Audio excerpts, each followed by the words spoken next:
Greetings, folks, and welcome to the 110th episode of the Lessons from the Cockpit Show. I'm your host, Mark Hasara, and for over 60 years, my passion has been everything aviation. I'm a former KC-135 pilot, retired from the Air Force, went into the aviation industry, designing cockpits for airplanes. Been around the block a few times, not my first rodeo. On the Lessons from the Cockpit Show, we talk to some of the most fascinating and intriguing pilots, aircrew members, maintainers, and just aviation enthusiasts from all over the world. We want to hear their stories, but more importantly, what did they learn from being in these extreme and extraordinary military, commercial, and even general aviation environments?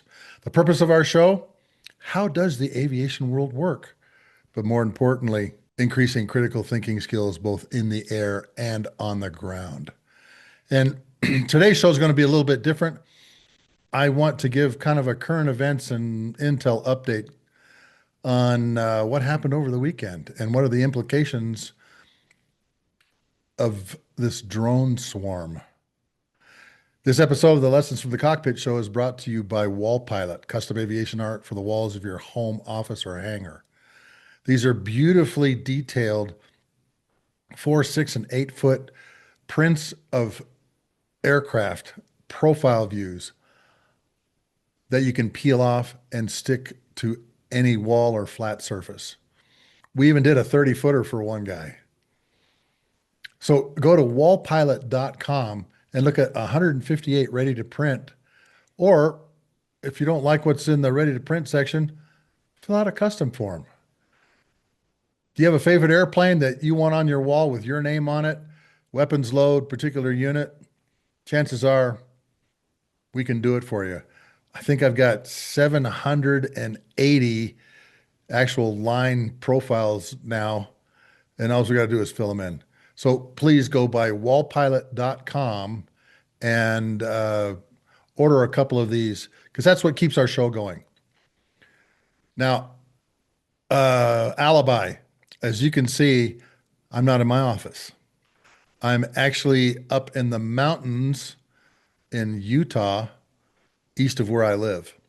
Been up here for about a week working on some other things that I'm doing. And of course, looks like I'm in a concrete bunker, and I kind of am. Second alibi. I want all of you to know I will be attending AirVenture at Oshkosh from the 21st of 21st of July through the 27th of July. I will be in the Gail Halverson Candy Bomber Foundation booth, but I'll be walking around also. And I've got some of my books that I'll have with me. If you want a copy of my book signed by me, I've got you covered. I will also be at the Military Influencers Conference in September in Atlanta. More about that later. So let's get into what I want to talk about today. What I want to talk about today is this drone swarm and what happened and the brilliance of what Ukraine did in filling up these trucks and trailers with drones and literally driving them all over Russia to their strategic bases and destroying airplanes with these drones. So, grab an adult beverage of your choice, sit down, strap in, and let's begin the Lessons from the Cockpit Show. And let's talk about the new face of drone warfare, because truly we've turned a page in how air warfare is done. A new page in aerial warfare happened over the weekend. Something that has never happened before. The Ukrainians have probably been planning this thing for months, maybe years. I don't know. But this really kicked the Russians in the tail end. The Ukrainians packed tractor trailers with drones. Not really big drones, but enough to do some damage. drove them in one case to an air base 2,800 miles away from the Ukrainian border out in Siberia. And in a very coordinated, well planned, well executed attack, launched these drones out of the backs of these trailers and sent them across these strategic bases. Now, the number of aircraft that have been destroyed is still being disputed, but it looks like there was 40 strategic bombers, Tu-22s and Tu-95s, that were either destroyed or were damaged. There's a possibility that one of their mainstay AWACS airplanes was also uh, damaged heavily.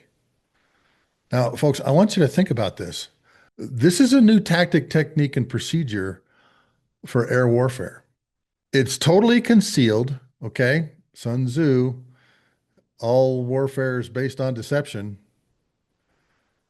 A regular tractor trailer driving across Russia, not inspected, probably stopped several times driving 2,800 miles, filled with one-way kamikaze drones. And not just like four or five of them, but like 50 to 60 of them. And in one case, after the drones had been launched, some of the Russians were actually trying to inspect the trailers, and even the trailers were rigged.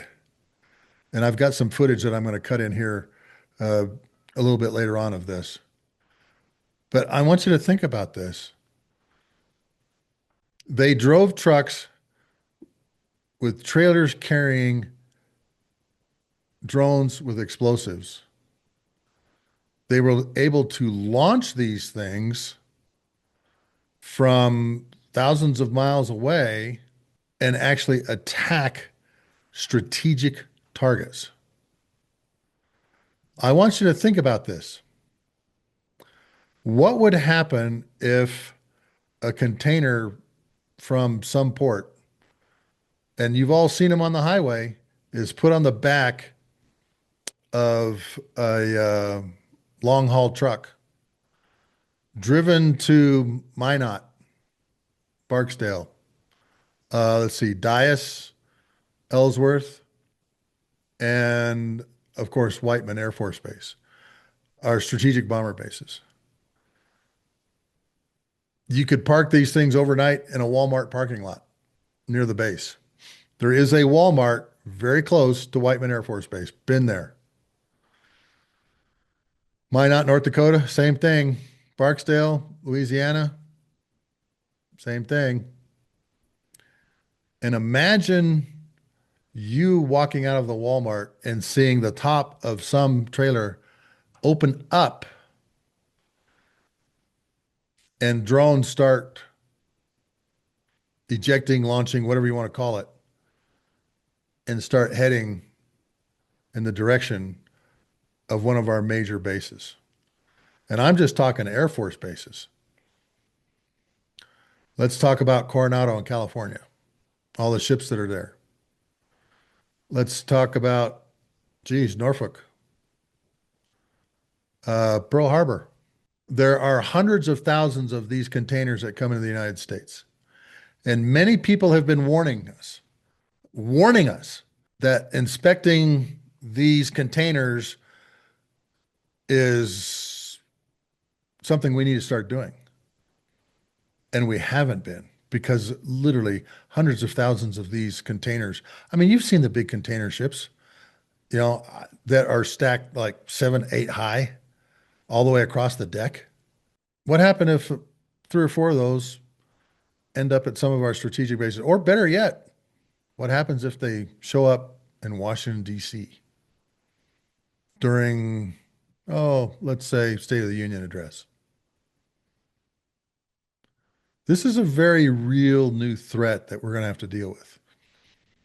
And typical Americans, we look at technology to help us out, to jam these things, jam the signals, whatever. But I want you to understand if these things were going that far, I would pretty much bet that the operators of these drones that were coming out of these trailers striking these Russian basins were close so that they could control these things. And these FPVs, first person view, were probably operated by people that were Ukrainian, that were near those bases, and could basically guide these things in. Now, here's some video from one of these attacks, and you can see the precision that they are hitting these bombers. This is scary, folks. And this should alert all of us to how drone warfare has changed. We have seen drone warfare over Afghanistan, over Iraq, and numerous other places where we've had MQ-9 Reapers firing, the R9X Ginzu missile into buildings, whatever. But this is something completely different. This is a drone that has some type of explosives on it. Not a lot, but it's a swarm of them. There's like 100 of them. And those 100 are being flown, operated by, I don't know, 10 or 12 people that are very close to the base and, of course, can see the base from the point of view of the drone and start picking out targets. And, of course, it looked like they were quadcopters. So these quadcopters have some loiter time. And there was probably, I don't know, I would guess there's 2 to 3 layers of these. One layer that's striking airplanes, a second layer that's looking for targets, and it looked like there was a third layer. And again, this is all just my opinion. It looked like there was a third layer that was like in Overwatch, watching what all the other drones were doing. And these 3 layers covered this entire base or bases. And it looks like the Russians had no way to stop them. Now, we know that the Russians have electronic jammers that interfere with these things, but I haven't seen any video yet of Russians trying to shoot these things down. That's not saying there isn't, and that's not saying that the Russians were not force protecting their bases. I'm just saying when you have that many drones flying around, then you've got a real force protection problem, particularly when your airplanes are out in the open. And as you know, let's just list a few airplanes. B-52s. They've got hangars for them, but they're not always in the hangar. They're always out on the ramp. B-1s, same thing. Unless it's has maintenance going on the airframe on the aircraft, pretty much outdoors. B2s, different. They're all in their own little B2 hut. AWACS, out in the open. Fairchild Air Force Base, we had 42 tankers on the ramp. And at any given time, maybe 6 or 7 that were in a hangar getting maintained, having some kind of work done on them. A lot of these tankers at bases are all located in one place. A majority of them are parked on some of these big ramps. But again, it's no roof over them. No roof over them. Let's see what other type of airplanes. Up, C-5s, Dover, Travis. Travis Air Force Base, C-5s, C-17s, KC-46s, all out in the open. Major port, Oakland and San Francisco.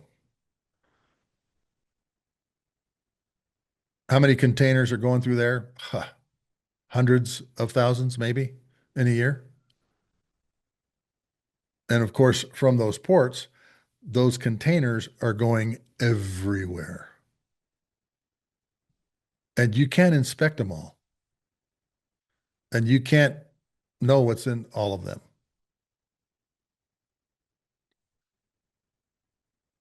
I saw operational reports, intelligence reports that some of our enemies were actually putting ballistic missiles in some of these containers. And we actually had a scenario in an exercise where we had a container ship coming to the United States that had 7 ballistic missiles in cargo containers on the deck of the ship. The Navy folks were saying this is one of the things we're looking at now. So you've got potential drones that can strike targets, or you have drones that can find targets, and then you have another layer, for lack of a better term, that is watching what's going on. And then you have people that are close to our bases that are operating these things. And folks, all of you know how many tens of millions of people have come into our borders illegally and are not our friends that can buy one of these $600 drones. And I'm sure you've seen some of them. They've had RPG-7 warheads strapped to them. That's how they've been destroying tanks. Ukraine has been destroying tanks.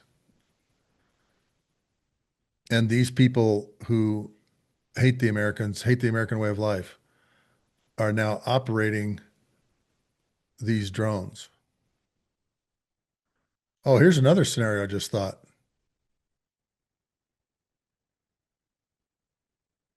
No dome over the White House.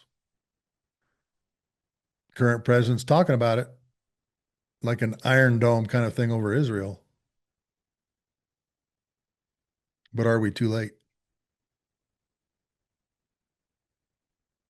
Are there containers inside the United States right now that have been filled with one-way suicide drones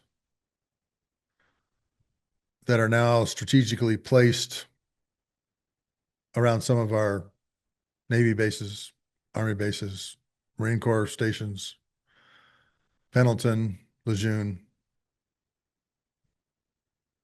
or are stacked somewhere, and maybe their targets aren't aircraft, ships, and vehicles,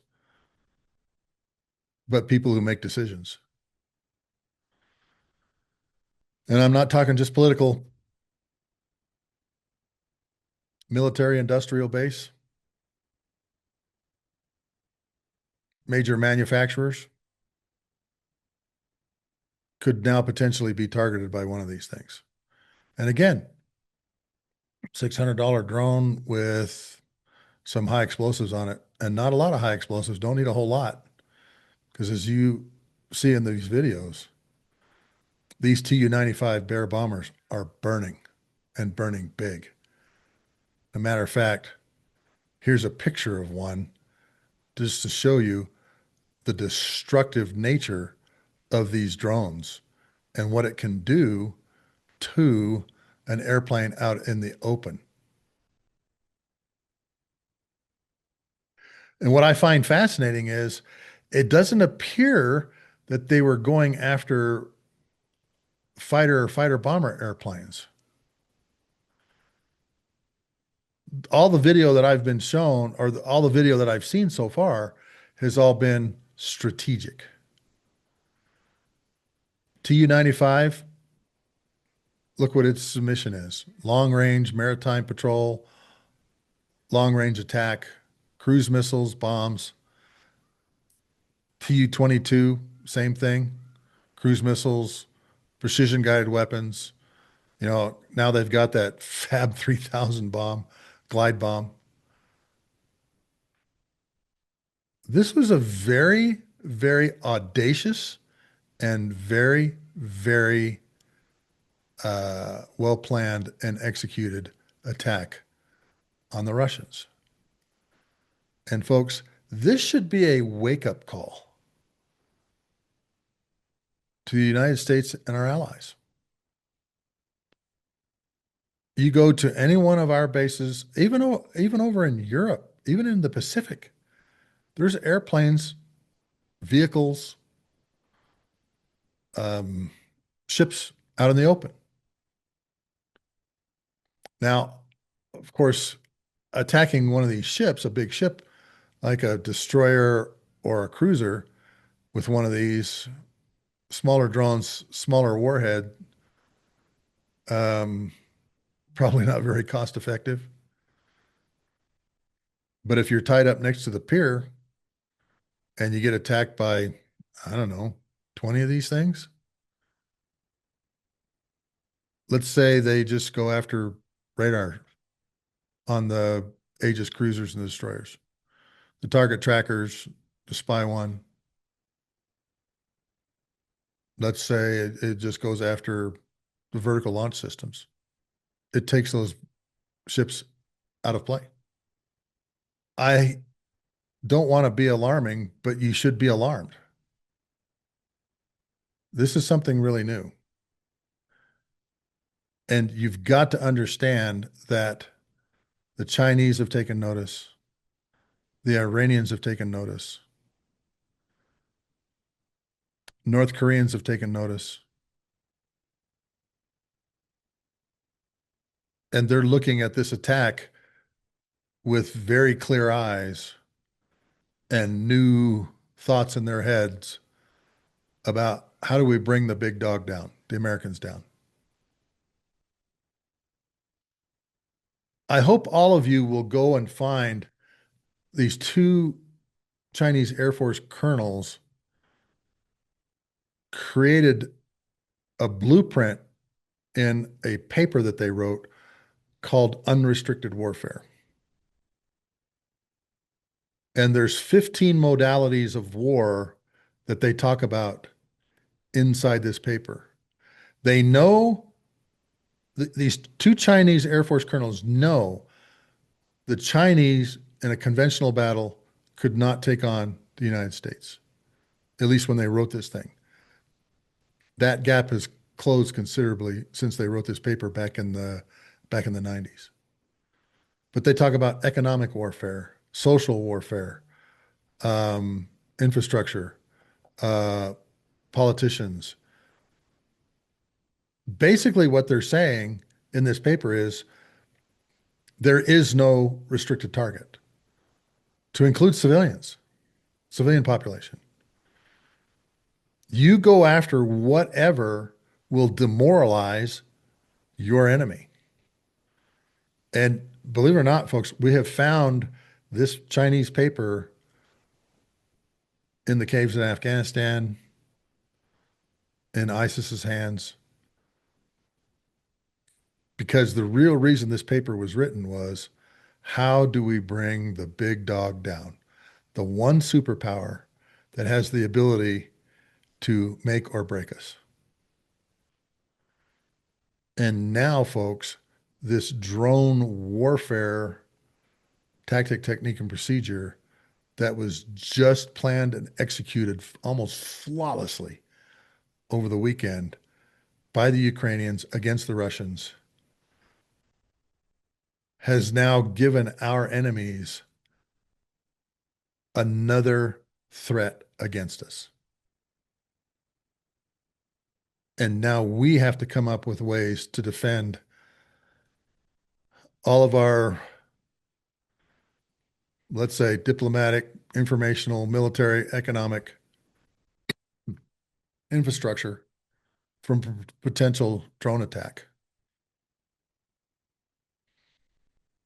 And I'm sure all of you have seen, it's a flaw in the Russian tanks that they store their ammunition on the floor. And we've talked about this before. And the RPG-7 warhead that is a shape charge meant to go inside the tank and cook everything off and has done it spectacularly as you've seen turrets of tanks go 50 meters in the air. But what if the presidential convoy is going through someplace in the UAE and the Iranians somehow have gotten one of their containers in the port in Dubai? And you got to remember, they're just right across the Northern Arabian Gulf from UAE, from all of our wonderful, wonderful allies in the Middle East. And I hope during the talks, when the current administration was over there, they talked about securing waterways, airways, and how do we do that? Well, that was just made even more difficult with what the Ukrainians did over the weekend.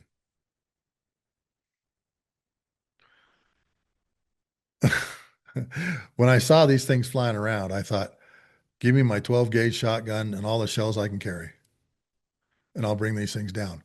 Do you know that in one case, this was really interesting, and I posted this on TikTok and my YouTube channel. One of these tractor trailers parked in a Russian gas station. And I guess when the top opened up and the first drone came out, a bunch of the Russians that were at that same, it looked like a gas stop, like you'd see, like not quite Bucky size, but you know, um, pretty close to like Maverick or something like that. And they saw these things coming out and they're climbing all over the top of this thing, trying to keep it from doing it. Right. They did not know. I'm sure they didn't know, these people, these Russians trying to stop this from happening. They did not know that that container was also rigged to explode if somebody played around with it. Because there is a video of, I don't know if it's a civilian, military guy or what, but he walks into the remains of one of these drone container ships and it goes off. It was rigged. If somebody messed with it, came in it, opened it up or whatever, that it would go off. We've done a lot with drones and we're continuing to do a lot with drones. But folks, I want you to think of this now as a three-layer, basically chessboard, because you have undersurface, on the surface, and above the surface drones that are capable of doing these things. The man array drone, which is a submersible in the ocean drone, very secretive right now. Not a whole lot about what it does, how it does it, what its purpose is, how it's employed, but it's called a man array and it's pretty good size. And maybe that particular undersea drone that we have has the capability of launching smaller undersea acoustic tracking drones that will go after submarines or things on the surface, excuse me, things below the ocean on the ground, such as, let's just say, our SOSUS and submarine listening devices that we use and destroy those. Um, of course, our fiber optic cables that we use to communicate, same thing. On the surface, I've already talked about ships, Navy ships, warships, container ships. What happened if member of a senior member of one of our major defense manufacturing companies has a beautiful yacht and you want to disrupt that way? Remember, I'm talking unrestricted warfare now. No rules. Geneva Convention out the window. Your job is maximum chaos in an unrestricted fashion. And some major defense manufacturer, member of the Department of Defense, whatever, is on a surface ship or in an airplane. Now they are potential targets of drones. And again, these drones aren't very big. Some of them are pretty fast, not carrying a big payload. We've already seen video of some of these FPV drones hunting down and destroying helicopters and other drones in the Ukraine-Russian war. Um, Probably airliners too fast. But again, look at San Francisco International Airport, Los Angeles International Airport, and all the airplanes that are out in the open. And remember, I'm talking unrestricted warfare. Everything's a target. Port of Los Angeles, San Diego, all kinds of containers coming in there that you can't inspect because there's too many of them. And these things could be launching from who knows where. And I've been to Los Angeles International Airport, one of probably the one airfield in my life that I've visited numerous times, both as a kid and, of course, older. That's part of my aviation origin story. I fell in love with aviation at Los Angeles International Airport. And those of you who have been there know there's an in and out at the end of the Sepulveda runways that you can sit there and watch airplanes go. Imperial Avenue up above to the south runways. I mean, they've even got binoculars. You drop a quarter and you got, I don't know, 5, 6 minutes you can watch. We are vulnerable below the surface, on the surface, and above the surface to an attack like the Ukrainians pulled off on these Russian bombers. And the scary part is there's people out there that think that the only way to really disrupt the Americans is doing it with no rules. I watched a very interesting brief that was given by Brigadier General Weichert. He is the commander of the 412 Test Wing at Edwards. And he was talking about China. And he was showing via Google Earth, open sources, what he thinks China's up to. Excuse me. He showed their version of Edwards Air Force Base, the Chinese version of Edwards Air Force Base. Not quite as big, but still a lot of testing going on. And then he just kind of moved out from there. He showed a target area that is a 1-to-1 scale replica of one of Taiwan's major international airports. He went west a little bit, and there was a Ford class carrier mock-up target. I think it was out in the near the Gobi Desert. And you went north of that, and there was an exact replica. When I say replica, probably better to say silhouette in the ground, like painted on the surface of the earth. A Ford class carrier, an Aegis cruiser, and an Aegis destroyer.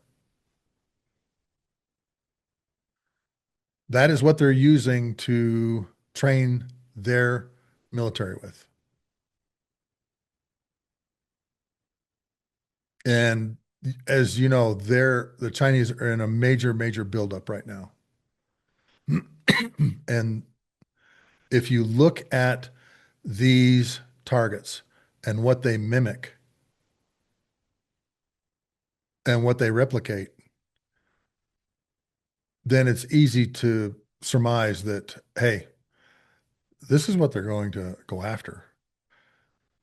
And obviously, our aircraft carriers and our ability to defend those aircraft carriers via Aegis destroyer or cruiser is a big deal for the Navy. I'll bet you somewhere in China there is a mock up on the ground, a replica of Andersen Air Force Base in Guam, and maybe even Kadena Air Base in Okinawa, Japan. That they are trying tactics, techniques, and procedures and codifying how they're going to attack those things. And I bet you drones is part of that. Not only to find the targets, but to attack the targets. Drone warfare is here, and it's scary. Imagine 100 drones coming out of the back of a trailer and attacking one of our major U.S. Air Force bases, bomber bases. We'll just use the Ukrainian targeting the strategic bomber bases of Russia. Oh, there's one other thing I noticed in all of the video. I looked at the drone footage, and the Ukrainians have been very forthcoming about putting this video out. And I looked at the Tu-95s, Tu-22s, even their mainstay AWACS. And I'm like going, what are those circles? One of the techniques they are using to protect the airplanes is putting tires over them and fairly thick ones. I found a video of a Tu-22, which I'll cut in here right here, okay, so you can see it.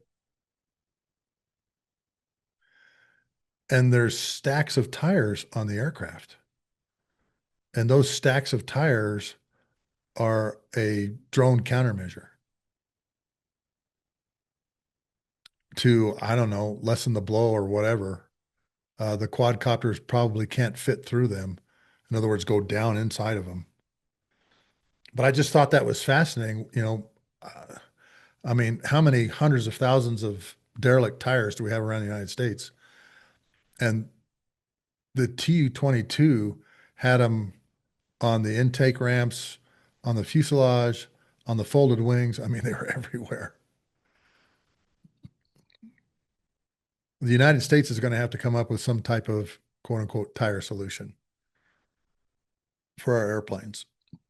Is there some electronic shield or dome that we can put over the airfields or our bases or our capital infrastructure? I don't know yet. But I just thought it was fascinating they were using this old technique to force protect their airplanes. And again, look at this video right here, and you can see these tires. They're not completely covered because obviously you got to throw these things off when the airplane's going to do a mission. And you don't want to go throw 500 tires off. I don't know, maybe you do. But I just thought that was a very unique and fairly fascinating and brilliant method of keeping your airplane safe by just stacking old tires on top of them.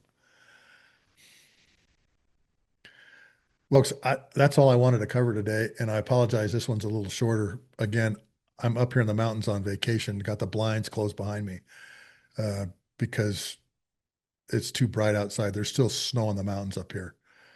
But I want you to understand, folks, a real page in aviation air warfare has turned with this attack by the Ukrainians on the Russian bases. It was audacious. It was very well planned. It was very well executed. It's probably been planned for years, a year or more. I firmly believe that the operators that were flying these drones were in close proximity to the trailer they were coming out of.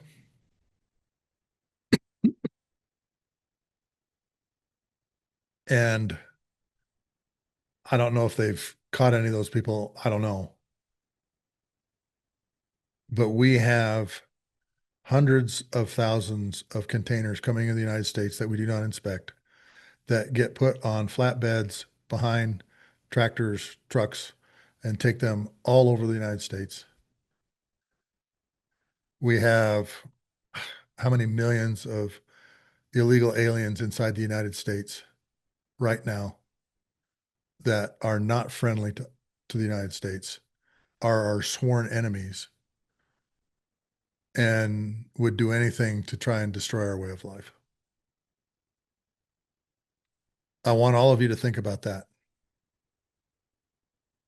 because I truly believe not only are we going to see more types of drone attacks like this, but I think those types of attacks are going to grow in number quickly. Again, the numbers are, we don't know for sure, but I've seen as high as 40 strategic airplanes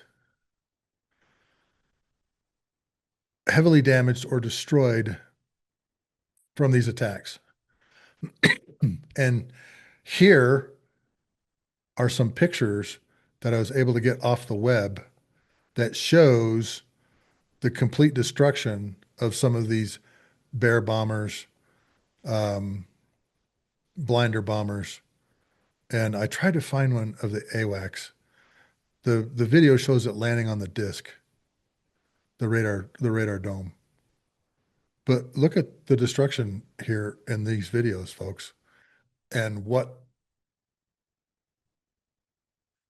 these cheap quadcopter drones were able to do to a major superpower.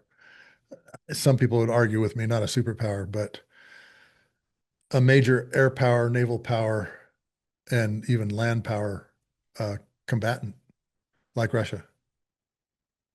And you don't think the Chinese didn't take notice of this? You don't think the North Koreans took notice of this? You have to remember on the Korean Peninsula, geez, there's no tractor trailers coming up across. But again, the distance isn't that far. And I'm sure on the Korean Peninsula, they've been looking at all kinds of ways to force protect not only our American bases, but the Korean bases too. But the next time you're at an air show at one of our bomber bases, B-1s at Dyess and Ellsworth, B-52s at Minot and Barksdale, and then of course Whiteman Air Force Base, look how many airplanes are out in the open that are susceptible to this kind of attack that could truly, truly cripple our ability to project power across the globe. Those of you, San Diego or Norfolk, Virginia, look at all the ships that are out in the open. Oh, there's another thought. The massive tunnel that goes underneath um, the Chesapeake Bay so the ships can get out. I've driven through that tunnel many, many times. And we're dealing with some really old infrastructure here in the United States. All of you have heard of how messed up, how old our infrastructure is, particularly air traffic control, and being able to direct traffic in the air. And our airspace has become even more dense as more people are flying and more cargo is flying via air. And of course, by ships too. And we've all seen the Houthi attacks on shipping with their drones. Boy, the Air Force has come up with a very fascinating way of dealing with that too. Um, Let me just cut in this picture here real quick, okay? Look at this F-15E.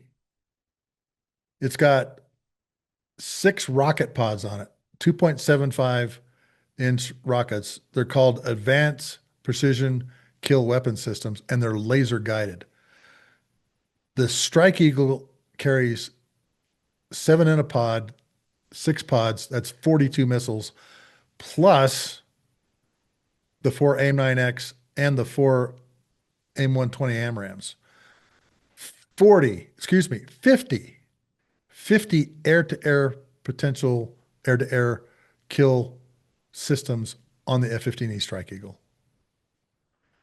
Now, we have been using the 2.75 laser guided rockets for ground targets. Well, we've come to find out that, hey, works against air targets too.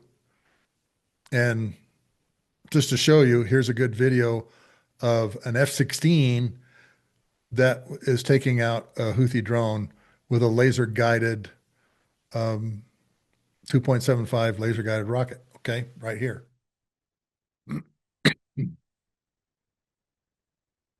A lot cheaper than an AIM-9X and AIM-120.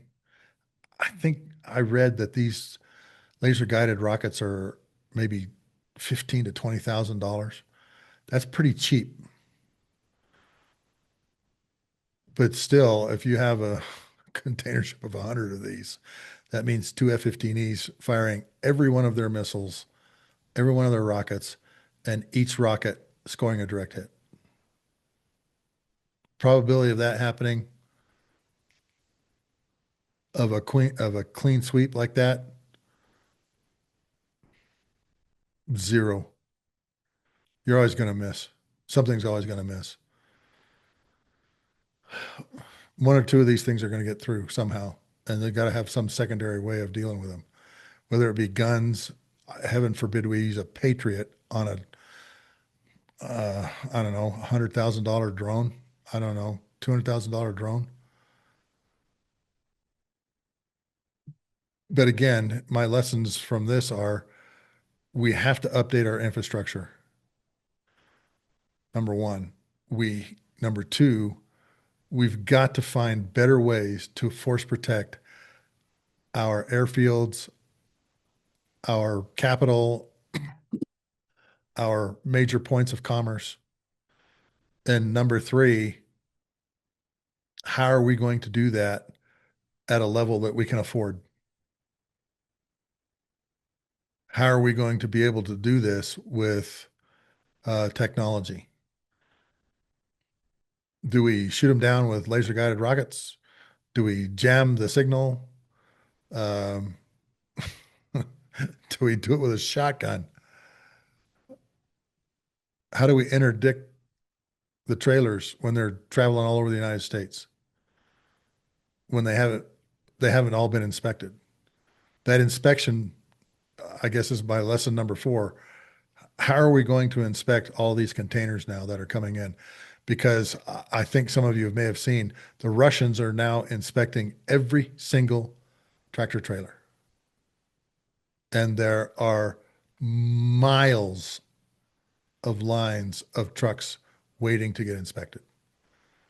And it's basically brought their ground transportation, cargo transportation to a standstill.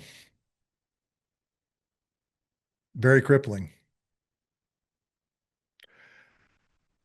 Folks, I did this without notes. I did a lot of research over the last couple of days while I've been up here.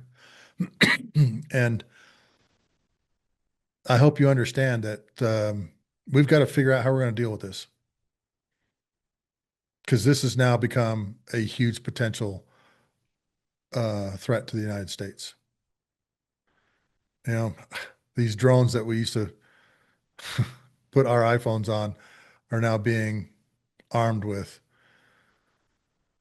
explosives, um, anti-tank weapons, whatever. And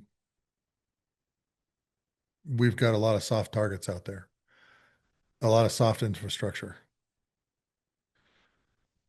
and people that could be potential targets too. And remember, our enemy, particularly China, has a blueprint paper by two Air Force colonels on unrestricted warfare. No rules, no restrictions on what you use. And you go down that list of 15 modalities of war, and it'll shock you because some of them are being used against us right now. Economic stuff, oh, social stuff, agitating groups of people. Have you been watching what's going on up in Washington, Seattle right now, with several groups trying to stop people from going to a Christian camp or service? That's one of the modalities that is specifically discussed in this unrestricted warfare uh, manuscript. And by the way, I'll put the link in the show notes. You can download this thing and read it. All right. Um, it has been translated into I don't know how many languages, but there's a PDF that you can download out there and you can read some of this stuff. And it's pretty scary because right now, when you look at the 15 modalities, most of them are active right now, these modalities of war. And now you have a very well planned, well executed drone swarm that went to, what is it, four or five major Russian bomber bases and completely destroyed some airplanes. Folks, thanks for listening to me. I hope this was informative. And again, I'll put some of these links in the show notes. Uh, and go back and look at some of the video that I've cut in here because, again, it's pretty chilling when you watch this stuff. We've never seen anything like this before. And I've done posts on drones, sea skimming drones that have air to air missiles on them too, that have shot down helicopters, even shot down a fighter bomber. So they can arm these things to protect themselves as well as, you know, they had one that, a sea skimming drone that really buggered up a bridge going to Crimea. So anyway, thanks for listening, folks. Hope you enjoyed this. I hope, more importantly, it caused you to think. Think about where we are at, where we need to go to protect the citizens, politicians, infrastructure, military bases, international airports of the United States from a potential drone swarm by one of our enemies coming from a container that came in the United States into one of our ports, was put on a flatbed, taken to some location, filled with 100 one-way drones, all of them carrying a couple pounds of high explosives. I'm Sluggo. Talk to you soon.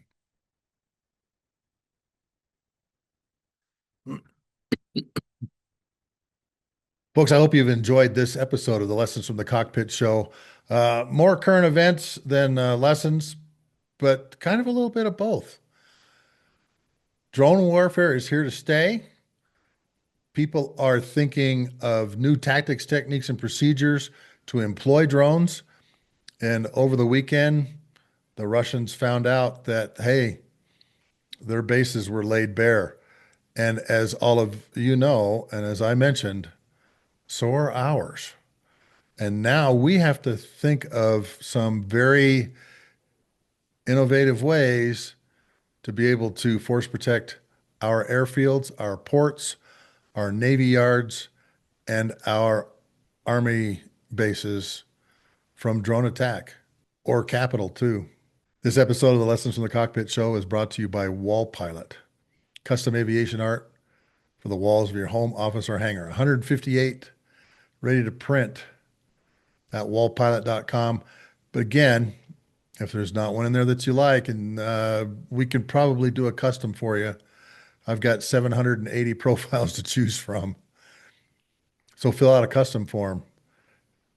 Which airplane you want, what unit you want, what weapons load you want, what tail number. We can do all of that for you. Go to wallpilot.com. Please come join my All Ranks Patreon club. That's also what keeps us going. Those of you that join at the designated driver or the by the bar will get Q&A with me, one-on-one also, where we can just discuss aviation. And I've got 10 of those stickers that are 7 inches long that you can put on the outside of water bottles, computers, or whatever. They are dishwasher proof, and we're working on 15 more, maybe 16 more because of what's going on at Oshkosh. I will be at the Candy Bomber Foundation's booth. The Berlin Airlift Historical Foundation C-54 will also be flying in, and you probably can find me there. If you just want to contribute to the show, my Venmo link is in uh, the notes down below.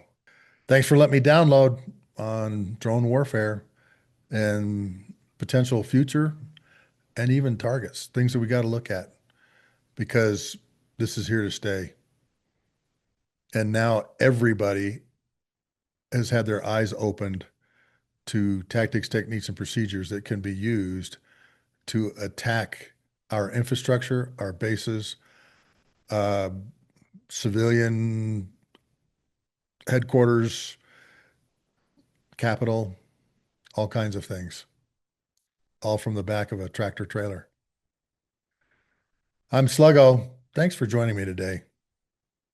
And next week on the Lessons from the Cockpit show, we'll interview more great people and hear their stories. I'm Sluggo, signing off here.